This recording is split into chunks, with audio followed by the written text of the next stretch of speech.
가지 사항에 관한 것입니다. 첫 번째는 대장동 사업자들의 로비자금 43억 원이 유동규에게 전달되어서 이재명의 선거 및 변호사 비용, 기타 정치자금으로 쓰여진 의혹에 대해서 하나인데요. 또 하나는 유동규가 9월 29일 검찰 압수수색 당할 당시에 정민용, 정진상과 통화한 이후에 연락을 취하면서 이루어진 조치들에 대해서 밝히기 위한 것입니다. 그래서 첫 번째, 대장동 사업자들의 로비자금 43억 원을 관련했습니다. 이 43억 원은 남욱 변호사가 대장동 사업자들 분양 계획을 하게 될 이기성, 박영수 전 특검의 외사촌 동생입니다. 그리고 토목업자인 나석규 두 사람으로부터 나석규 20억 원, 이기성 23억 원 이렇게 자금을 조성해서 그 43억 원을 가지고 유동규는 대장동 사업을 추진하기 위한 이재명 주변의 인물들에게 로비 자금으로 쓰게 됩니다. 그래서 이 당시에 이 로비 자금의 조성과 그 이후에 문제가 생긴 후에 많은 관계들을 위장하기 위해서 만들어낸 계약서, 서로 간에 요구하던 내용 중이며 그와 관련된 나중에 이것을 조금 이따 설명하겠습니다만 20억을 제공하고 이들을 이재명에 대한 로비 자금을 폭로하겠다고 협박한 나석규에게 결국 김만배와 남욱이 도합 130억 원의 돈을 돌려주게 되는데 그 돌려주는 명목을 위장했던 이 계약서와 그와 관련된 부속 서류입니다. 이 서류들에 대해서는 최초로 공개되는 서류들일 텐데요. 저희가 이 부분에서 필요한 언론들에게는 저희가 준서 동안 가려서 그대로 다 파일을 제공하도록 하겠습니다. 요청해 주시기 바랍니다. 이 조성된 43억 중에 2억 원은 며칠 전 자살로 비극적 치료를 마감한 유한기 전 성남도시개발공사 개발사업본부장에게 환광유역관리청의 환경영향평가와 관련된 로비자금으로 전달이 됐습니다. 이에 대해서는 제가 10월경에 수억 원이라는 액수로 폭로를 한 바가 있습니다. 이에 대해서 수사가 본격적으로 진행이 되고 이 2억 원에 대해서는 이미 검찰 내에서 진술들이 다 나왔고 증거가 다 있기 때문에 유한기 본부장이 이것을 피할 길은 없었을 것입니다. 하지만 그 2억 원의 뇌물수수와 함께 황무성 전 도시개발공사 사장에 대한 정진상, 이재명의 지시에 의한 사퇴 강요 혐의와 대장동 공모지침서 변경에 관하여 유한기, 유동규, 정민용 그리고 한희장 이렇게 네 사람이 이재명 시장에게 여러 차례 대면 보고를 했던 것에 대해서 유한기 본부장은 진술하지 않을 수 없는 상황에 처해 있었습니다. 그 두 가지 이재명 정진상에 의한 황무성 사퇴 강요와 대장동 공모지침서 변경에 관한 이재명에 대한 대면 직접 보고에 대한 결정적인 수사를 앞두고서 유한기 본부장의 자살이라는 소식을 우리가 듣게 된 것입니다. 이 43억 원은 2014년 4월부터 2015년 여름경까지에 걸쳐서 수차례에 걸쳐서 조성이 되고 수시로 전달 집행이 되었습니다. 이것은 남욱 변호사의 여직원 계좌를 통해서 또는 쇼핑백에 담긴 현금 전달을 통해서 수차례 전달이 되기 때문에 이 용처에 대해서는 지금 유한계에게 전달된 2억 원뿐만 아니라 나머지 41억 원이 어떤 형태로 누구에게 전달돼서 어떤 명목으로 쓰여졌는지에 대해서 검찰이 수사를 해야 함에도 불구하고 이에 관한 단서가 되는 진술들이 검찰 수사 과정에서 다 나와 있음에도 불구하고 검찰은 전혀 수사를 하지 않고 있습니다. 이러한 수사 상황에 대해서 도저히 납득을 할 수 없다고 본 이 관계를 잘 알고 있는 관계자가 저에게 제보를 함으로써 이 모든 서류들과 당시 관련된 여러 가지 단서가 되는 증거들에 대해서 제가 이제 확보를 하고 있는 것입니다. 이 용처들은 당시에 이기성 그리고 나석규 두 사람이 선거 자금 및 대장동 인허가 로비 자금으로 쓰여진다는 것을 당연히 전제를 했기 때문에 43억 원이라는 돈을 조성을 해서 남욱 변호사에게 전달이 됐던 것입니다. 이렇게 돈이 다 집행된 이후에 나석규 토목사업 예정자에게 당시에 남욱 변호사가 구속되는 등의 여러 가지 사정 변경이 있으면서 결국 변경이 일어나고 이에 대해서 토목공사를 주지 못하게 되자 나석규가 자기가 준 돈 20억 원을 돌려내라 라고 요구를 하면서 협박을 하기 시작합니다. 하지만 요구한 돈은 20억 원이 아니라 100억 원이었습니다. 그리고 그 돈을 받기 위해서 수차례 내용 증명을 보내고 내용 증명을 보낸 후에는 만나서 구두로 협박을 하게 됩니다. 지금 여러분들에게 이 내용 증명을 공개하게 했습니다만 이 내용 증명을 보면 자기들끼리의 협약 내용에 대해서 성남도시개발공사에 알려서 공개합니다. 그리고 매우 큰 사업이 성공을 했는데 이에 관해서 많은 분들의 성원이 있었던 것에 대해서 굳이 언급을 하면서 해결한 내용으로 폭로를 암시하면서 협박을 하고 이 협박을 받고서 남욱, 정영학, 김만배 등이 수시로 회의를 하게 되면서 결국 김만배가 100억 원을 나석규에게 다시 위장 계약을 가지고 그 이행금으로 주게 되는 형태가 됩니다. 정확하게는 김만배가 이기성이 나석규에게 이렇게 전달한 형태가 되는데 그 100억 원이 고스란히 전달이 됐고 이 내용에 대해서는 수사 과정에서 모두 진술이 되고 증거가 모두 나왔어. 일부는 이미 이 내용들에 대한 기초적인 사실관계는 이미 10월달에 보도가 된 바도 있습니다.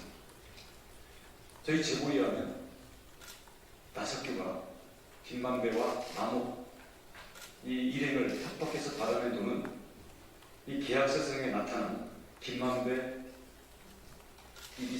이기성에서 나석규로 간 100억 원 외에 30억 원을 나석규가 남욱을 협박해서 남욱으로부터 다시 30억 원을 받아낸 게 있습니다. 결국 20억 원을 로비 자금으로 건넸던 나석규가 자기에게 약속됐던 토목공사를 따내지 못하자 김만배로부터 100억, 이기성을 통해서 남욱으로부터 30억, 그래서 도합 130억 원을 갈취를 해낸 것입니다. 자, 이런 사정이 있음에도 불구하고 검찰은 남욱을 기소하면서 이 43억 알선 수재 자금 조성 및 이 사용에 대한 내용을 기소 항목에서 뺐습니다.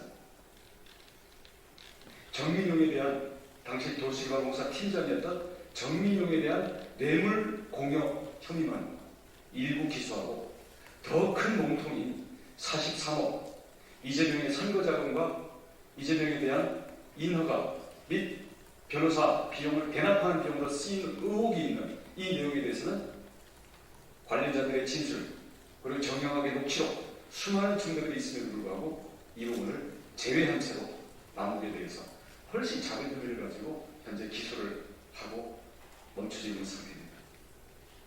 검찰은 이 43억 원의 사용처를 당장 수사를 해서 남욱에 대해서 43억 원에 대한 알선수재 혐의를 조사하고 이 돈을 받은 유동규 그리고 기타 이재명 주변 관계자들에 대해서 모두 수사해서 처벌을 해야 할 것입니다. 아울러 나석규에 대해서 130억 원의 공갈 사건에 대해서 입건하고 처벌을 해야 됨에도 불구하고 이에 대해서는 명목상 토목공사의 예상 수익금이 100억 원이라는 말도 안 되는 황당한 그 논리를 핑계로 그 100억 원의 지급이 정당한 것이었다라고 수사 결과를 중간 발표하고 지금 넘어가고 있습니다. 다시 말씀드리지만 남욱의 43억 원 알선 수재 그리고 이것의 사용처로 이미 나와 있는 유한기는 지금 자살을 했고요. 유동규를 비롯한 나머지 관계자들에 대해서 알선 수재의 상대방을 모두 수사해서 이게 이재명을 위해서 쓰여진 선거자금과 재판비용에 대해서 철저히 수사를 해야 됩니다. 그 다음으로는 나석구에 대해서 100억 플러스 30억 원의 공갈죄를 즉각 입건해서 수사를 하고 이를 통해서 나석규가 돈을 내고 돈을 공갈해서 돌려받는 이 과정에 숨어있는 그 로비의 내용의 실체에 대해서 검찰은 즉각 수사를 해야 될 것입니다. 이 내용은 정형하게 묻히고 이미 검찰에서 수사를 받고 진술되어 있는 여러 사건 관계자들의 진술 그리고 검찰에 압수되어 있는 많은 여러 가지 서류들과 자금 출납의 단서들을 통해서도 이미 다 증명이 되는 것에 가까운데도 불구하고 검찰은 더 이상의 수사를 하지 않고 있고 특히 43억 원의 사용처에 대해서는 전혀 수사를 하지 않고 있는 그런 상황임을 저희는 예의주시하고 있고요. 앞으로 저희가 갖고 있는 제보와 관련 증거들을 가지고 검찰 수사가 똑바로 진행되지 않을 수 없도록 저희는 조치를 해나갈 것입니다. 또 두 번째로 9월 29일 아침에 검찰이 용인에 있는 유동규의 임시가 아니라 신규 오피스텔로 압수수색을 나갔을 당시의 상황에 대해서 정민용이 통화를 하고 정진상이 7분 정도 통화를 한 내용에 대해서는 정진상이 입장문을 통해서 스스로 인정을 했습니다. 하지만 정진상이 여러분 그때 보셨지만 입장문을 통해서 밝힌 내용은 유동규와는 오랫동안 연락이 끊어져 있었는데 언론 보도에 유동규의 입장이 나오는 걸 보고 궁금해서 전화를 해서 수사를 받게 되면 있는 그대로 진실되게 진술을 하라 라고 얘기한 게 전부라고 입장을 밝혔습니다. 근데 그 이후에 정진상에 대한 아무런 수사가 없는데요. 자, 정진상이 유동규와 통화를 하게 된 그 시점 자체가 몇 분 뒤에 검찰 수사관이 그 문을 두드리는 바로 그 직전에 이루어졌습니다. 어쩌면 정진상이 통화가 이루어진 다음에 문을 두들겼다고 우리가 충분히 의심을 할 수도 있는 그런 시간도 거의 동시입니다. 그리고 유동규의 전화는 2주 전에 새로 개설한 전화입니다. 그 전화번호를 어떻게 알았다는 것이죠? 이거는 이미 제기되어 있는 이후이고요. 정진상이 통화한 이후에 20여 분 사이에 많은 일들이 벌어집니다. 첫 번째, 유동규는 자살약을 먹고 검찰 수사관을 기다렸고요. 그래서 한 20여 분 가까이 자살약을 먹고 자기 신체에 일어나고 온 다음에 문을 열어줍니다. 두 번째는 검찰 수사관이 들어온 2분 뒤에 휴대폰을 던집니다. 밖으로. 근데 한 20여 분 뒤에 혜민이 나타나서 CCTV에 얼굴이 안 나타나는 그 각도와 후드티를 둘러쓴 후드티를 둘러쓴 우산까지 쓰고 와서 핸드폰을 집어갑니다. 그리고 유동규는 자살약을 먹었다는 이유로 당시에 체포를 면하고 압수를 형식적으로 한 다음에 수사관이 물러가고 그 다음 나와서 돌아다니다가 응급실 갔다가 3일 뒤에 응급실에서 체포되는 그런 진행들이 이루어집니다. 이것들이 무협일까요? 그래서 제가 정진상 외에 다시 더 이재명 지사의 최측근이 관여되어 있다라고 지난번에 폭로를 한 바가 있습니다. 지금 이 자리에서 그 이름을 지목하겠습니다. 뭐 다른 사람이 아니라 여러 얘기를 많이 하는데요. 백종선입니다. 백종선은 당시에 정진상과 통화를 해서 유동규와도 연락을 취했습니다. 그 구체적인 형태와 방법에 대해서는 경찰의 포렌식 내용에 담겨 있을 것입니다. 정진상, 백종선 이런 사람들은 아이폰의 페이스타임 또는 텔레그램의 앱 상에서의 전화를 이용하기 때문에 텔레그램 앱은 우리 통신사의 통화기록으로 남지가 않습니다. 그리고 앱상에 남아있는 통화기록도 지워버리면 우리가 일상적으로 볼 수가 없습니다. 근데 이런 것들이 과연 포렌식상에서는 어떻게 남는지에 대해서는 저희가 포렌식 기술과 그 구체적인 내역을 저희가 직접 확인하지 못했기 때문에 저희가 포렌식 수사 결과를 가지고 경찰에 제시를 해라고 하는데 경찰 검찰 모두가 포렌식이 끝났다고 하면서도 이에 관해서 어떠한 수사도 진행하고 있지를 않습니다.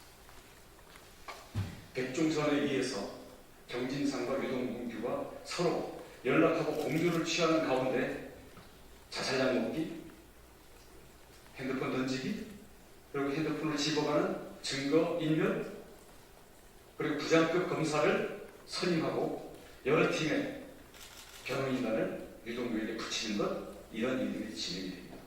즉 유동규의 압수수색과 체포 이후에 이에 대한 대비책들이 진행이 됐던 것이죠.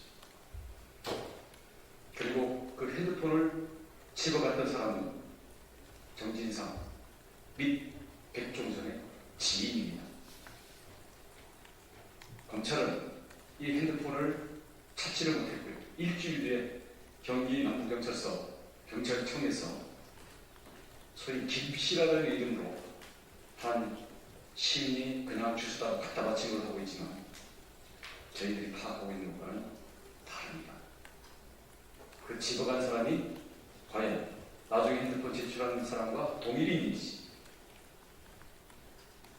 그리고 왜 일주일 동안 이 핸드폰은 어디를 돌아다녔던 것인지, 그 일주일 동안 핸드폰 상에 있는 뭔가의 기록을 지우기 위한 조치들은 있었던 것인지에 대해서 당연히 포렌식이 이루어져야 되고 수사가 이루어져야 되는 것입니다. 이를 위해서는 유동규의 통화 상대방인 정민용, 특히 정진상의 통화 기록 및 행적에 대해서 수사가 이루어져야 됩니다. 정진상이 통화한 곳이 경기도청인지 다른 곳인지, 정진상이 유동규와 통화할 때 옆에 이재명 지사가 있었는지 아니면 다른 형태로 유선상의 보고 대기 상태였는지, 그리고 당시에 백종선은 어느 장소에서 어떤 위치로 한 연락을 취했고 그 연락을 받고 누구를 불러서 어떤 조치를 취했는지, 여기에 대해서 수사를 해야 합니다. 하지만 현재 정진상의 폰에 대해서도 조사를 안 했고 백종선에 대해서도 일체 조사를 한 바가 없습니다. 그런 채로 벌써 9월 29일 일이었기 때문에 이제 몇 달이 지났습니다. 벌써 2달 반이 지났습니다. 이러고도 수사를 한다고 할 수 있습니까? 백종선이 어떤 사람인지에 대해서는 나중에 다시 자세히 설명을 드리겠습니다만, 백종선은 이재명의 제1호 수행비서인 사람입니다. 버스업자에게 1억 2천만 원의 뇌물을 받은 실형 유죄 판결로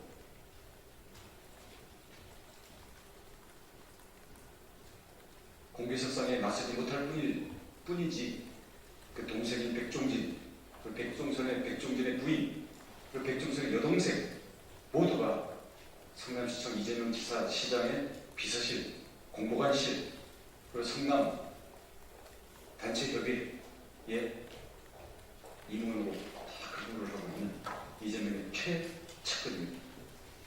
소위 이재명의 측근 5인방 정진상, 백종선, 김용,